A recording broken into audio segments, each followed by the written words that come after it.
Good morning. It is Tuesday, April 21st. I'm back with today's sociology lecture notes.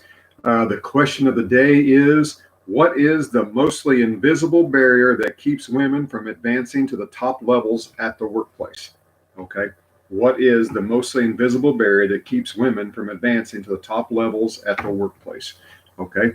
Um, Yesterday, when I closed up, I asked you to read pages 304, 305, and 306 talks about work and gender, women in India, and then the cultural diversity around the world, female circumcision. Okay, just some things for you to read. We're going to get into gender inequality in the United States. Uh,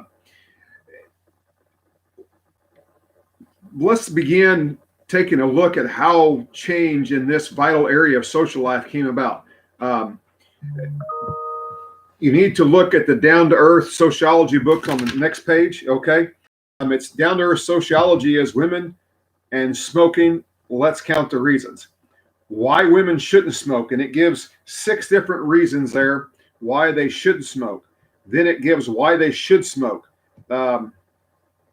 I don't know why there would be a good reason for smoking, but anyhow, but you need to read that on page 308. Okay. That goes along with what we're looking at. Okay. Fighting back the rise of feminism. In our nation's early history, the second class status of U.S. women was taken for granted. A husband and wife were legally one person. Okay. Him. It was the male. I mean, we talked about this a little bit yesterday. In times, even Civil War, before Civil War, we talked about women in the South and how they were treated. And in a lot of societies in the 1800s, women were to be quiet. They weren't supposed to voice an opinion. And when they did, they kind of were looked down upon. Okay. As they migrated west during Manifest Destiny, if a man had got a land grant and was going to an area and he died before he got there and claimed it, his wife sometimes didn't get it. They weren't allowed to get it. They had to go to somebody else. Now, if she had a son who was old enough, then yeah, that was great. That would go to that son. If not, it was a problem. Okay. So it's kind of been that way. Women couldn't vote, couldn't buy property. And we know women couldn't vote. If you're American history class, you remember it was the 1920s before women got to vote. Everybody else got to vote prior to that, but it was the 1920s before women were allowed the right to vote. Okay. They couldn't buy property in their own name, make legal contracts, or serve on juries. Now, how could things have changed so much in the last 100 years, yet these examples sound like fiction? I mean, things have changed a lot. All those things I just mentioned, women can now do. Okay. And it's been 100 years since the change. A central lesson of conflict theory is that power yields privilege. Like a magnet, power draws society's best resources to the elite because men hold on to their privileges and use social institutions to maintain their position. Basic rights for women only came through prolonged and bitter struggle. It took a long time. I mean, the 1860s, supposedly now, and I say supposedly because it didn't happen just like that, but after the Civil War, African American males were given the right to vote. Now, it didn't happen quickly. They still had to struggle and fight for that right, especially in the South. Even into the 1960s, they were still fighting for that right. But women weren't even given that right. They had to fight to even get that right even longer because it was the 1920s before they ever got the right to vote. And I'm not going to sit and debate which struggle was harder and which struggle was easier, but it was still a struggle, okay? The term feminism, the view that biology is not destiny and that stratification by gender is wrong and should be rescinded, yet met with strong opposition, both by men who had privilege to those and by women who accepted their status as normally correct. In 1894, for example, Janet Gilder was a woman who should not have had the right to vote because politics is too public, too weaning, or too wearing, and too unfitted for the nature of women. So she didn't think that women should get the right to vote. They weren't smart enough. They couldn't handle it. Okay, and that's the way a lot of people thought during those times. That was too much for women. And look at education. During this time, women went to school until about the 6th to 8th grade, And the rest of their education came from home, learning how to take care of the household, take care of the kids, take care of the farms. While the young men might go through 8th grade, maybe even get some high school education, but also had chances to go on to colleges. We talked about early sociologists and women who would earn their degrees and maybe not be given their degrees. Okay, so all this kind of falls into this gender inequality, all right, that we're talking about. Feminists, then known as suffragists, struggled against such views. In 1916, they founded the National Women's Party, and in 1917, they began to picket the White House. After picketing for 6 months, the women were arrested. Hundreds were sent to prison, including Lucy Burns, a leader of the National Women's Party. The extent to which these women had threatened male privilege is demonstrated by how they were treated in prison. Okay, and here's a quote that's in our book. 2 men brought in Dorothy Day, the editor of a periodical that promoted women's rights, twisted her arms above her head. Suddenly they lifted her and brought her body down twice over the back of an iron bench. They had been there a few minutes when Miss Lewis, all doubled over like a sack of flour, and was thrown in. Her head struck the iron bed and she fell to the floor senseless. As for Lucy Burns, they handcuffed her wrist and fastened the handcuffs over her head to the cell door. Okay, so that was some of the treatment that women got in the prisons when they were in prisons. Okay, all right. So this first wave of women's movement had a radical branch that wanted to reform all the institutions of society, and conservative branch whose concern was to win the vote for women. So they had 2 branches. Okay, one was out there shooting for everything. One was out there just trying to get the vote, just wanted to start with the vote and work their way up. Okay, the conservative branch dominated, and after the right to vote was won in 1920, the movement basically dissolved. Okay, the second wave began in the 1960s. Sociologist Jean Chefez points out that up to this time, most women thought of work as a temporary activity intended to fulfill the time between completing school and getting married. To see how children's books reinforce such thinking, look at figure 11.1 on our book. And it shows there, teaching gender. Women were doing housework, sewing, stuff like that. And the guys were outside playing catch and working on the farm. Okay. And we know that during World War I, women went to work a little bit. And as soon as the soldiers come back, they all went back to the homes. World War II, they went to work. And when the soldiers come back, most of them went back to the homes. But there were still some then that stayed in the workforce. Okay.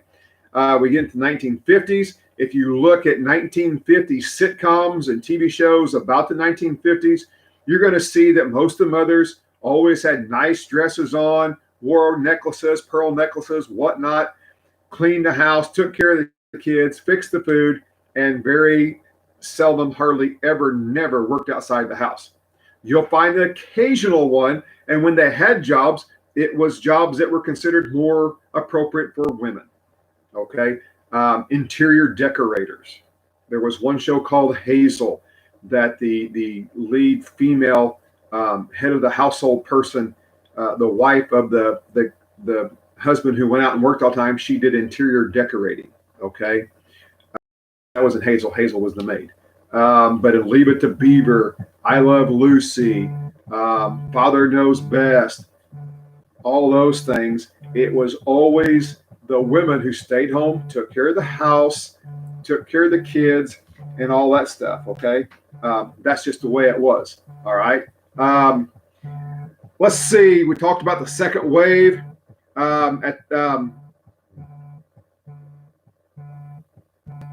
Let's see.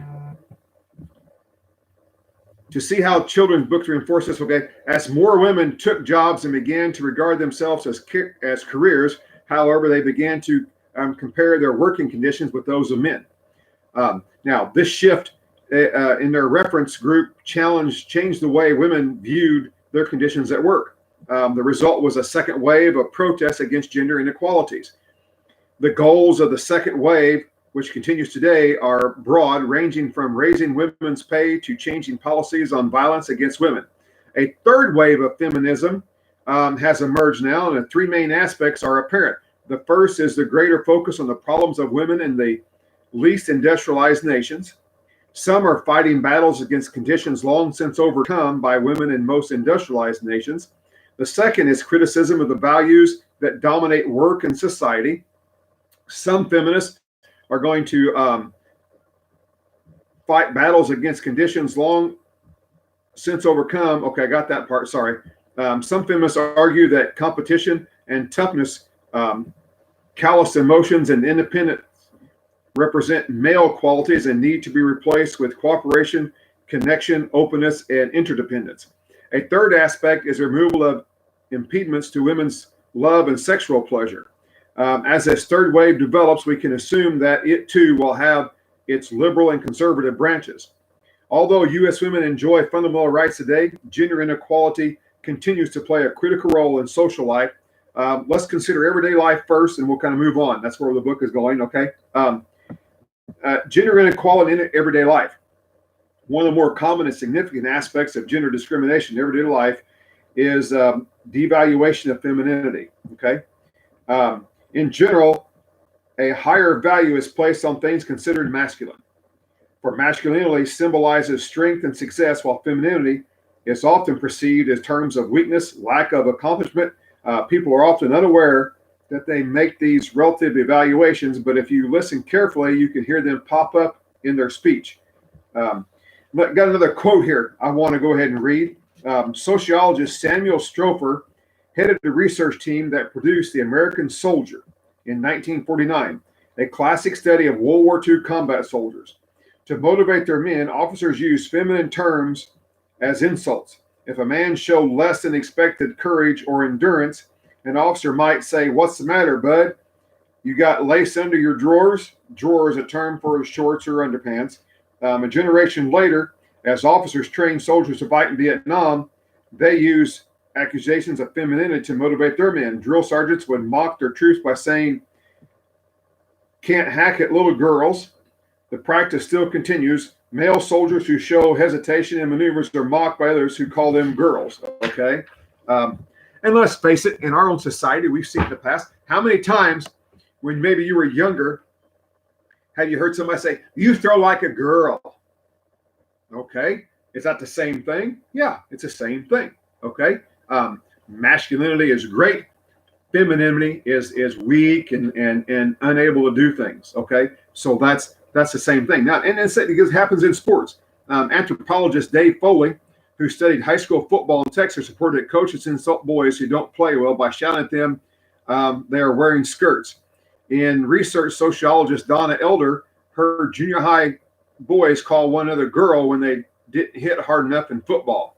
When they played basketball, boys this age would call one another woman when they missed a basket. In professional hockey, if players are not rough on the ice, their teammates call them girls. Okay, these insults roll so easily off the tongues of men in sports and war, it's easy to lose sight of their significance, that they represent a devaluation of females. Sociologists Stockard and Jensen hit the nail on the head when they pointed out there is no comparable phenomenon among women for young girls do not insult each other by calling each other a man. Girls, those of you who have played sports and stuff, you ever said, "Oh, you hit like a guy"?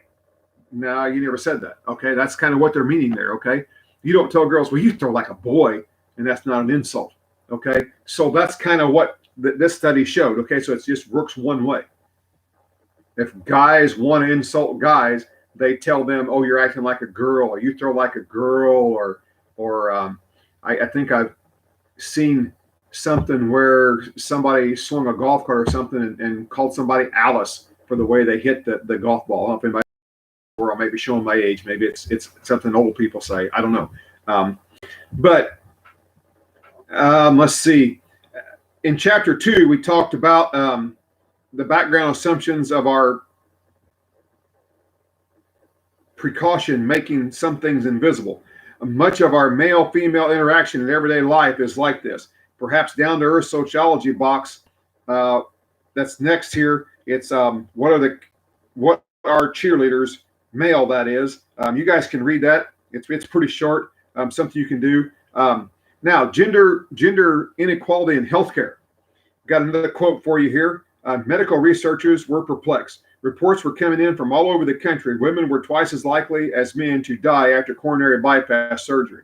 Researchers at Cedars-Sinai Medical Center in Los Angeles checked their own records. They found that of 2,300 coronary bypass patients, 4.6% of the women died as a result of the surgery, compared to 2.6% of men. Okay, now that's kind of puzzling for sociology. And to solve it, researchers first turned to biology. In coronary bypass surgery, a blood vessel is taken from one part of the body and stitched into an artery in the surface of the heart. Perhaps the surgery is more difficult to do on women because of smaller arteries. To find out, researchers measured the amount of time that surgeons kept patients on the heart-lung machines while they operated. They were surprised to learn that women spent less time on the machine than men did. This indicated the surgery was not more difficult to perform on women. As researchers probed, a surprising answer unfolded: unintended sexual discrimination. When women complained of chest pains, their doctors took them only as 1/10 as seriously as when men made the same complaints. How do we know this? Doctors were 10 times more likely to give men exercise stress tests and radioactive heart scans. They also sent men to surgery on the basis of abnormal stress tests, but they waited until women showed clear-cut symptoms of heart disease before sending them on to surgery. Patients who had surgery after heart disease is more advanced and likely to die during and after the surgery. So the longer they waited for women, because of this gender bias, the more likely they were going to have higher death rates. Okay. Although these findings have been publicized among physicians, the problem continues. As more women become physicians, the situation will change, they hope, since female doctors are more sensitive to women's health problems. Okay, for example, they are more likely to order a pap smears and mammograms. In addition, more women join facilities of medical schools. We can expect that this might not do it, though. Okay, the women's health problems will receive more attention in the training of physicians, but it may or may not help. No one knows. Gender inequality in education is next. Okay. To let you catch a glimpse of the past can give us context for interpreting and appreciating the present. In many instances, as we saw in the box on women and smoking on page 308, change has been so extensive that the past can seem like it is from a different planet. So it is with education. Until 1832, women were not even allowed to attend college with men. When women were admitted to colleges attended by men, first at Auburn College in Ohio, they had to wash the male students' clothing, clean their rooms, and serve at their meals. Female origins were a special force of concern for the men who controlled education. They said that these origins dominated women's minds, making them less qualified than men for education. These men viewed menstruation as a special obstacle to women's success in education. It made women so feeble that they could hardly continue with their schooling, much less anything else in life. Here's how Dr. Edward Clark of Harvard University put it. So a quote from the doctor: "A girl upon whom nature, for a limited period and for a definite purpose, imposes such great physical tasks will not have much power left for the task of school as a boy of whom nature requires less the corresponding epoch." So because women have cycles, they were thought that they were unable to handle being in school. Okay. Because women are so much weaker than men, Clark urged them to study only 1/3 as much as young men, and of course, their weakened state, they were advised not to study during their cycles. Okay. Like out-of-fashion clothing, these ideals were finally discarded, and women entered college by growing numbers. By 1900, 1/3 of college students were women. The change is so immense that 56% of today's colleges students are women. The overall average differences with racial ethnic groups, as you can see on the figure, if you look on page 313 at 11.3, it shows you those figures. African Americans have the fewest men relative to women, Asian Americans the most. Another indication of how extensive the change is, women now earn 57% of the bachelor degrees and 60% of all master degrees. Okay. So, and if you look, there's another down to earth on page 312 for you to read, and another one on page 314. Okay. But that kind of covers the gender differences up until we get into the workplace. And I'm going to start tomorrow with gender inequality in the workplace. All right. So I spent my morning going through Skyward and all the grades. There's quite a few people that have incompletes. I urge you to check Skyward. If you had incompletes in any class, you need to contact the teacher. You contact me in my class, I'll make sure that you get up-to-date emails on what you need to do, and we'll get you grades in and get them taken care of, okay? Especially seniors. I don't know how they're going to handle this, all right? They start looking at incompletes and see a whole bunch of incompletes from seniors, and if your grades are borderline, I don't know what they're going to do, okay? I just urge you to go and finish your work. You got a couple more weeks. You know, your normal ending day is the same as it was going to be. So you just got to get through a couple more weeks and be done with it, and then move on. And hopefully by fall, those of you who are going to college, you'll be getting into college and things will be going well, okay? Y'all stay safe. Have a great day, and I'll be back tomorrow.